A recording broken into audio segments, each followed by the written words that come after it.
Tales from the wild. Stories from the heart. A journey into the mind and soul of fired-up business professionals where they share their vision for the future. And hear from a different non-profit organization every month as they create awareness of their goals and their needs. Dive into a world of untamed passion as we join our host, Shireen Buerta, for this month's episode of Friends from Wild Places. All right, welcome back. Shireen here, your virtual boutique bookkeeper and QuickBooks advisor. Are you a business owner drowning in a sea of paperwork and numbers? Let Shireen's bookkeeping services help you stay afloat with our bookkeeping solutions. By keeping track of your financial transactions, we can provide you with valuable insights into your business's performance and help you make informed decisions. Say goodbye to late nights spent poring over receipts and let us take care of the numbers so you can focus on growing your business. Bookkeeping isn't just a necessary task, it's a crucial tool for success. So go check me out at www.shireensbookkeeping.com and allow me to keep your books clean so you don't have to. Shireen's Bookkeeping Services, your bookkeeper for the future. Welcome back. We are so excited to have you here. You are listening to Friends from Wild Places with your host, Shireen Buerta, as well as my beautiful co-host and friend, not to mention Mortician, Tanya Skotesi. Tanya, I'm so excited about these next few episodes because this is your wheelhouse. So we get to know a little bit deeper about what you do. So nonetheless, before we get into the death industry, how are you feeling, Tanya? Oh, doing great this morning, Shireen. You're so complimentary. So always a pleasure to host the podcast with you. Sitting here right outside of Miami. Temperature's good. Internet's not so much, but all is good. So we'll see how everything is happening. But yes, I'm super excited to shed light on our death care industry. And today we've invited Kari the Mortician, and Kari, I'm super excited to meet you finally. I don't think we've ever met. I mean, I show your YouTubes in class, but outside of that, I don't think I've ever had the opportunity to meet you. No, not yet. Welcome. Thanks for having me. Thank you. Awesome. Yes, so Kari Northey is a funeral director and mortician in the United States, specifically Michigan. She is a licensed funeral director, business consultant, embalmer, influencer, and educator. With almost 3 decades of experience in the funeral business, she has a passion to help others maneuver through the funeral process and help families find the comfort, peace, and transparency they are all seeking. So welcome again, Kari. We are so excited to have you. Thank you. Yeah, so I think the first thing we're going to jump into is we always have the quote of the day. We should have like a little song, you know, a little lyric, quote of the day, quote of the day. You need a theme song for that. But nonetheless, we do have a quote, and this quote comes from the Bible, from Esther 4, verse 14, and it says, "Perhaps this is the moment for which you were created." Let me say that again. Perhaps this is the moment for which you were created. So, Kari, tell me, what does that specific scripture mean to you? I think there's so many moments that we wonder, like, why are we put in this situation? Or why am I here? Or why did I get this put on my plate? And I go back to that a lot, and I have it hanging in my house in a couple places. That's one of the next tattoos I want to get, is just those words. I think it's just good to remember that we are put in places for a reason. It doesn't even have to be a religious or, spiritual thought, but just we are in specific situations for specific reason. It's not just by chance, I feel like. And so I just try and remember that when I've had a hard day at work, or when I'm with my kids or have a hard day with the kids, you know, I'm meant to be the one that handles them in the situation that we're in. So I just try and reflect on that and kind of remember that when I'm going through different situations. Mm. That was a really good That's quote. awesome. That's Yeah, Yeah, very, it's one of my favorite. yeah. I think that's such a wonderful reminder for all of us, really, Yeah. because there are times when we wonder, what on earth is going on, and whether we're in the right place at the right time, but we are. And for every single person that's listening, you are exactly where you're supposed to be. And possibly this moment is exactly what you were created for. So thank you very much for sharing, Kari. We really Yeah. appreciate that. Okay, we always have this part. We have a passion here at Friends from Wild Places. It's true crime. Tanya and I absolutely love all the different ongoing cases right now, and there are a few really interesting ones happening right now. Mhm. Like, I can't get into all of them because then we might as well dedicate an entire episode or 3 episodes to all the ongoing, very interesting criminal cases that are going on.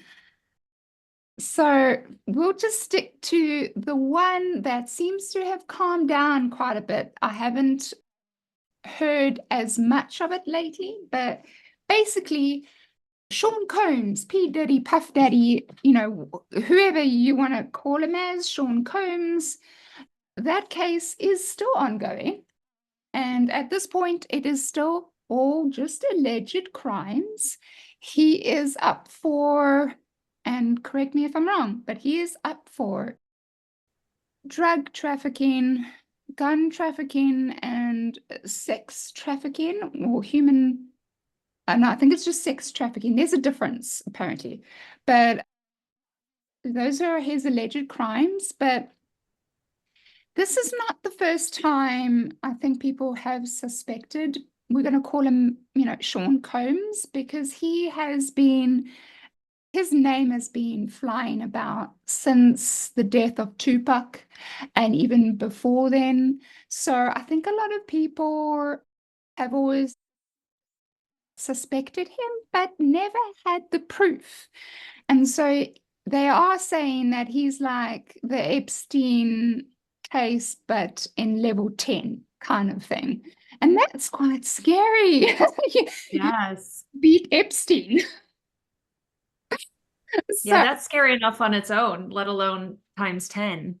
right. And so right now, for what we know is his 2 homes were raided on the 2 coasts, one in Florida and one in California. They came in and they hopefully got what they needed. And so he is still, he's not behind bars. He's still walking freely. There is a lot of, since that raid, and actually just before the raid, there was a sexual abuse case that came up against him from an ex-girlfriend.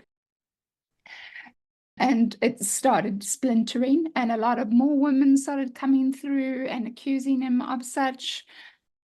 And it's just blown up to full proportion. And we don't know, if it's true or not. But I guess let's just, hear from you guys. Do you think do you think he's innocent? Do you think he's, not even close? He would never do something like this? Or do you think he's guilty? And do you actually believe he's going to be caught? Or do you think he's going to get away with it? So what are your thoughts, Kari? My thoughts.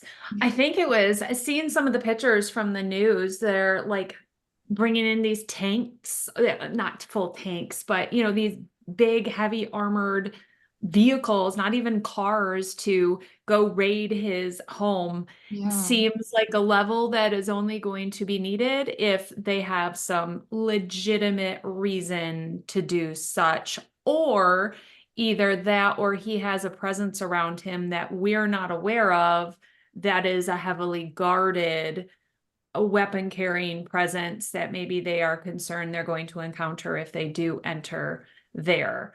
And I feel like if you're going to be surrounded by that kind of a presence, there must be something going on besides, hi, I have a clothing line and I'm a rapper. Mm-hmm. And have, you know, kind of a business for musicians and stuff. I feel like that's a whole different level of security for something beyond. Good for him for being an entrepreneur in some ways, good on you. But yeah, it's hard to know what really is going on there, who's jumping on the bandwagon to be part of the news story, whose claims are legit. You just don't know until they weed it all out. And will they ever? Probably not. Unfortunately, I think with a lot of these people of that level and these type of stories, you never are going to fully get the full truth because there's too many layers, and I think there's too much seedy under stuff going on there. Right. Good point. You brought up a very good point. Like they won't just go in there with guns blazing and massive tanks like that if they didn't have something, you know. Something going on. Yeah. Agreed. Good point. Tanya.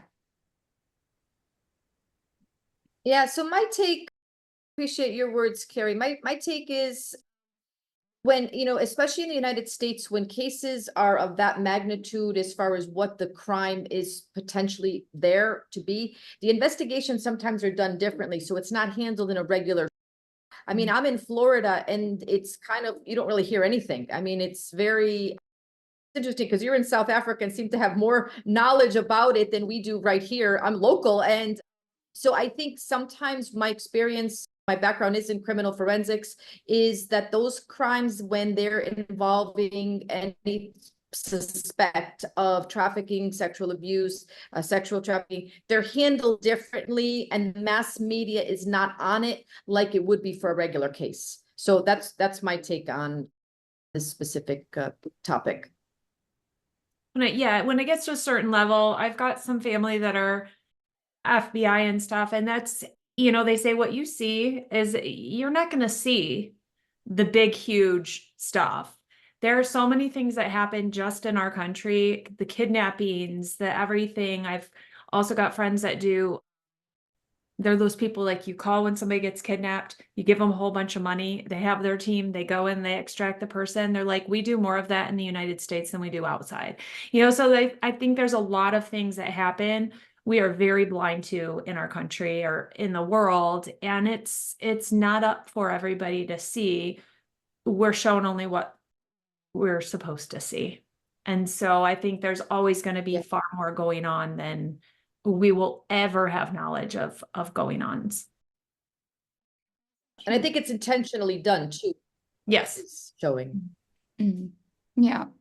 So we'll keep on track of that case because it is still ongoing and we're not sure what's going to happen there. So it'll be interesting to see. But before we continue, I just want to jump in here and just do a little blurb about Buzzsprout, the platform that Friends from Wild Places is currently using. But podcasting isn't hard when you have the right partners, and the team at Buzzsprout is passionate about helping you succeed. Join over 100,000 podcasters already using Buzzsprout to get their message out to the world.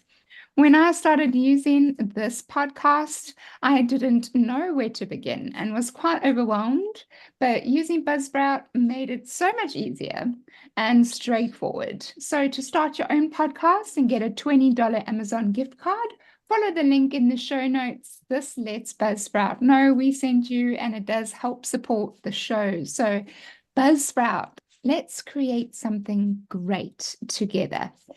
So, Kari, let's begin. I have so many questions. I'm so excited to dive deeper into. It's not a common industry that people know a lot about.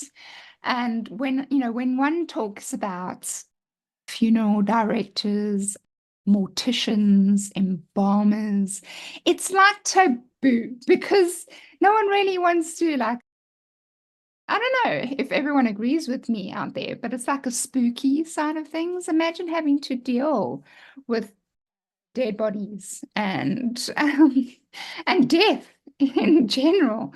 So I'm excited to dive a little bit deeper, break any false ideals about the industry, and get into the real crack about what you ladies do. So first of all, let's get straight into it. Kari, what exactly do you and Tanya do? We are licensed funeral directors and embalmers, which is a mortician. So the mortician word covers when you are a funeral director and an embalmer. It's a dual license, essentially. You know, there's multi areas that you can work in within the business, which a lot of people don't realize. I call it front of the house, back of the house, kind of like a restaurant, where front of the house, we're dealing with the families, we're on the phones, we're answering price shopper calls, we're working with families pre-need, after, you know, we're running the services, walking folks in for viewings and things. Kind of the back of the house is more where you're caring for the deceased, you're doing the embalming, the cosmetizing, the casketing, getting people ready to go to the crematory, getting them in the boxes, kind of all of that side of it. So all of that together is what a mortician does, but depending where you work, you may only do certain areas. You may compartmentalize. If it's a larger facility, you may be in one area only. But there's so much to what we do that most people, I think, don't even realize. I get a lot of emails from people that say, hey, I want to be a funeral director. And I say, okay, well, you need to go shadow a funeral home. And they're like, well, I just know I went to a funeral and it was so great and I want to do that. And I'm like, yeah, that was like 5% of what we do. You got to see the other 95%. Like the 3 hours I spent on the phone with insurance companies yesterday. Do you want to do that? Is that on your bucket list kind of thing? It's the full experience of what we do. And it does, I think, creep some people out, but I think because of the presence of how many death care people are on social media and out there now, it shows the curiosity of what we do and that people do want to know more to answer some of their own personal questions. So I think it is becoming not trendy, but it's becoming okay to be interested and ask questions and not feel like you're morbid, for lack of a better word, to do so. Yeah. Kari, where, if you don't, I just want to ask Kari, give us a little history about your background. So like, you know, so you're in Michigan, right? And what's your history as far as, and how did you get the calling, or did the calling get you in the funeral world? I just, no calling really, I feel like, but I think you always have that moment. So I grew up, my mom was a pediatric nurse and she transferred into working at funeral homes, and she was an aftercare coordinator. And when I turned 16, I needed a job. And so my mom's like, hey, do you want to work at the funeral home? This was back during pager era.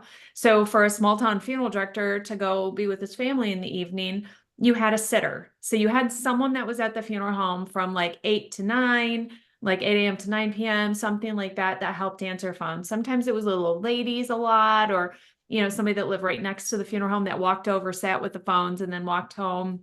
That allowed the funeral directors to have a life outside the funeral home. So I worked evenings. I'd do visitation or calling hours, depending on what you call that event, and did a lot of vacuuming, chair setup, typing of documents on the typewriter back in the day. Still use typewriters.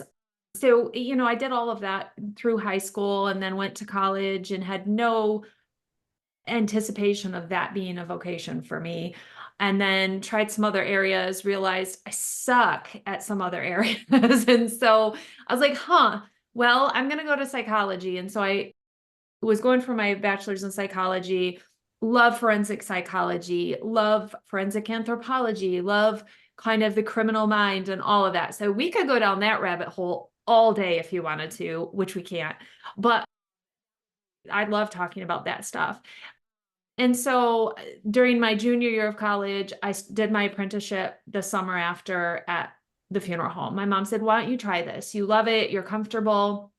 And it took about 3-4 weeks. And I was like, all right, this is it. And I had some very clear moments. I was standing with a mother whose daughter had she had like 3 or 4 open heart surgeries at the age of, I think, 8, and died just because of a lot of health conditions. And I'm standing there at the casket, putting her little Girl Scout ring on her finger with the mom, and, just having this moment between us. And it was kind of one of those, okay, I can do this. I want to do this. Like, this is a good moment for me. And it just kind of grew. So after my junior year and after my senior year, I did my apprenticeship. I split it, which you can't really do now. Back in the day, way back in the day, we could. And so we did a lot of tragedies during those 2 summers. I don't know what was in the water, but man, we had a lot of car accidents, plane accidents, just a lot of like 20 to 40-year-old deaths, a lot of children. It just was intense. And I loved it. I didn't love, obviously, the death, but I loved what I could do for people. And so I was hooked, went to mortuary school. I went to Cincinnati and then came back. I worked for one funeral home for several years and then did some freelance. So I filled in, think of a small town funeral home. You have one funeral director and their family. For them to go on a trip or go away or get away or do anything, someone's got to cover. They can't just shut the door for a couple days. So I would go literally move into the residence or into an apartment or whatever they had. And I would live there for the weekend or for a week, however long, and I would run the place. I would do, small town, you may only have like some of them were the funeral director and his wife. That was it. So if they leave town, I was it. I was the removal staff, the embalmer, the funeral director, the video editor, the folder maker. So I was doing all of it. So it takes knowledge going into that to be able to do that kind of a fill-in. So I did that for several years and it was great. I loved it. It was a good learning experience. Got to learn how different communities work, the things I like or don't like about different funeral homes. I think I counted once and I worked in 30 different communities doing that, which is a lot. And it's a lot of interaction with different walks of life in different ways. And so that was a good experience. And I then was at one funeral home for years while I was having kids and doing all that and being pregnant and, kind of that part of life. And then I've been freelance now the last 6-7 years again, and then doing my YouTube channel the last 6-7 years. I think I'm in my 7th or going into my 8th year, and doing my social media. And I've been teaching for a mortuary school also for the last, I think I'm doing my 5th semester right now for a mortuary school. So it just keeps expanding, and I do public speaking and continuing ed speaking for funeral directors. And so it's all these little areas that add up. Too many balls in the air many days with all of it, but I try to keep up. It's fun. And I feel like I'm a better funeral director for having all these areas, because then I don't get bored with what I'm doing, because I get bored too easily. So that's kind of my history into where I am and what I do. So it's pretty well-versed in different areas of things. Right. How did you get inspired to start your own YouTube channel? It was literal boredom, not gonna lie. I had left one funeral home and was like, what am I gonna do? I didn't realize at the time I was in a super rut. I was kind of jaded with the business a little bit, and it wasn't because of the people I was working and helping. It was the management and businesses. And I say that to a lot of students and new funeral directors: don't leave the business if you've worked at one place and you had a bad experience. It's not the business as a whole, it's the place.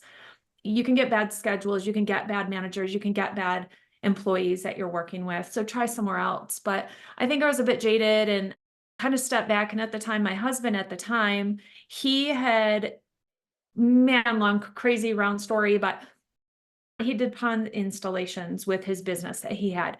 They had just done a pond at Logan Paul's house, or one of the Paul brothers, I can't remember. with their big organization they worked with.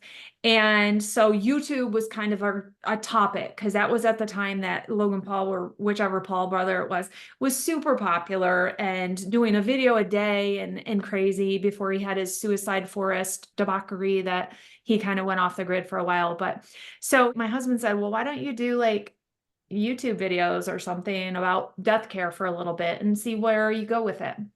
So I did a Facebook post and just said, hey, what do you guys want to know about what I do for a living, to just my friends' family? I got about 15 questions. I did 15 Facebook Lives with them, which is terrifying. If you have never gone live, that first couple times you go live, you're watching the little eye at the top that says how many people are watching you, and the number goes up and down, and you're wondering why they leave or why they're coming back. And if they leave, then, oh my gosh, am I saying the wrong thing? You're like consumed by it the first couple times. So I did several of those and posted them. And then I had people saying, hey, I want to share this information with my mom. Hey, I want to share this with so-and-so. And so I didn't want to just make my Facebook public. So I dumped it all to YouTube and figured, all right, that's the end. And then people started commenting, and then I had 100 subscribers, and then 1,000. And I was like, what is going on? So then I was like, well, I'll do some more videos answering these questions. And it just very organically kind of went. It was never intentional. From the beginning, I said, I don't want to be sensationalistic with this. I'm never showing bodies. I'm never talking super specifics. I don't want to be gory. I don't want to go for clickbait. And I've tried to never do that. People, of course, claim that you're trying to do that. I've never tried to. It doesn't benefit me. Like, people think you're doing this for money. YouTube does not pay that much, guys. Like, it really, you don't, and they've demonetized everything. And so I am not doing anything for money, clearly, because I'm not making hardly anything from any of the social media. So it just very organically grew, and I saw the need for education and for calming fears. And I've had so many people that have written and said, hey, so when I was younger, and we're talking 70-year-olds, when I was younger, I went to a funeral and I saw this, and I've wondered about it my whole life. Or, hey, I was told this when I was a kid, from like 80-year-olds. They're writing because they want to know. And they're like, oh my gosh, thank you. I just needed that answer. And I can never tell them exactly why so-and-so looked a certain way, but I can give a best guess from experience. Whether it's right or not, who knows? I don't know what that person looked like before or after or whatever. But so just giving some kind of a logical reasoning behind maybe what they saw, what they felt, helps them. And so I saw that as a need and just keep going with things. And I've had people that have literally watched and commented on every video from the beginning. And I'm at over 1,000 videos. And so those are like my people. And, you go through the people that are mean to you and that attack you and the trolls. I don't even have to deal with them anymore, because my people jump in and are like, you go away, you leave her alone. And it's kind of fun. And I've gotten to know some of them personally and text with them, and like to that level, because they've become friends. And I've never met some of them, but they send me Christmas cards, and, we check in with each other. And it's just been kind of a nice organic thing to meet people in this way, and genuine good people that I would have never met working in the business or doing anything outside of, my little bubble here. It's just beautiful. It's amazing, the people I've gotten to meet. Tune in next week for part 2 from Friends from Wild Places. You've been listening to Friends from Wild Places with Shireen Bueta. Be sure to subscribe to the podcast from the links to catch every episode and unleash your passion.